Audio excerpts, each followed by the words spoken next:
Marie Mercier, bonjour. Vous êtes directrice de l'expérience digitale et de l'innovation de la Redoute.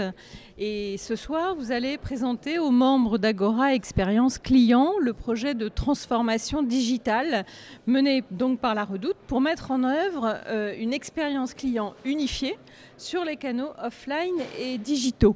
Est-ce que vous pouvez nous résumer en quelques lignes ce projet que vous avez conduit ? Oui, bonsoir. Alors effectivement, la Redoute a dû complètement se réinventer. Ce projet, il a commencé il y a environ 4 ans.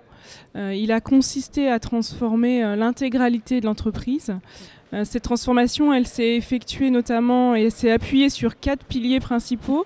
La transformation de nos offres, de nos collections. La transformation de l'expérience digitale à proprement dit. Troisième pilier, la transformation des services et notamment nous avons complètement repensé notre offre logistique.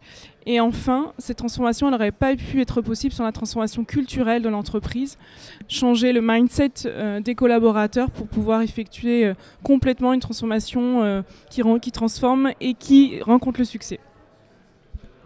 D'accord, donc j'imagine que ça fait tout de même de gros chantiers à gérer, tout ça. Jean-Marc Pénelot, vous êtes directeur de la relation client de la Redoute. Est-ce que vous pouvez nous raconter un petit peu les difficultés que vous avez rencontrées, les défis que vous avez dû relever ? Les défis, il y en a eu beaucoup. C'est une belle aventure qu'on a tous partagée avec toutes les équipes Redoute. Les défis, c'est de faire une transformation en peu de temps, puisqu'on l'a fait en 4 ans. Donc c'était vraiment très punchy, on peut le dire. Et puis de le faire aussi en partant pas de zéro, mais d'un historique, de reprendre toutes les anciennes façons de travailler de la Redoute pour les remettre au goût du jour, de remettre les nouveaux systèmes informatiques aussi en place, de gérer paradoxalement tous ces changements par rapport à nos clients qui aussi, on a changé leurs habitudes. Et aussi de jouer un peu le rôle à la relation client d'amortisseur.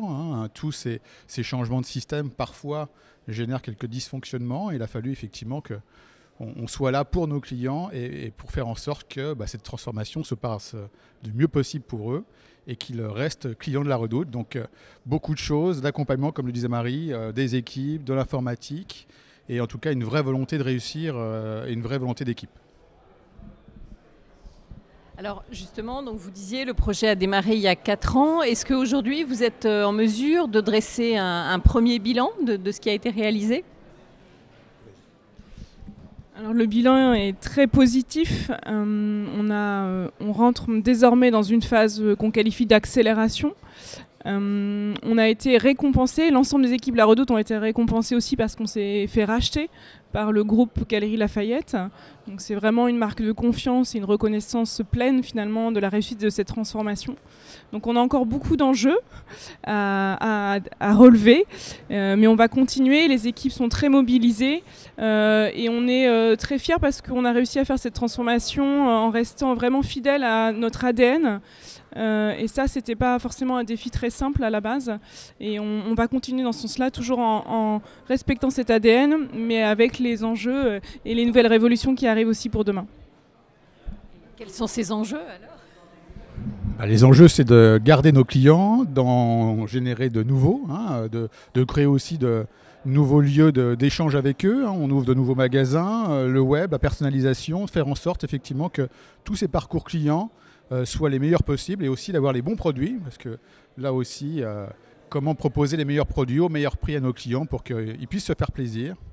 Et ça, c'est important pour la Redoute. Encore une fois, qu'on soit encore là dans les 180 ans qui viennent, puisqu'on a fêté il n'y a pas si longtemps nos 180 ans, donc on espère être parti pour 180 ans.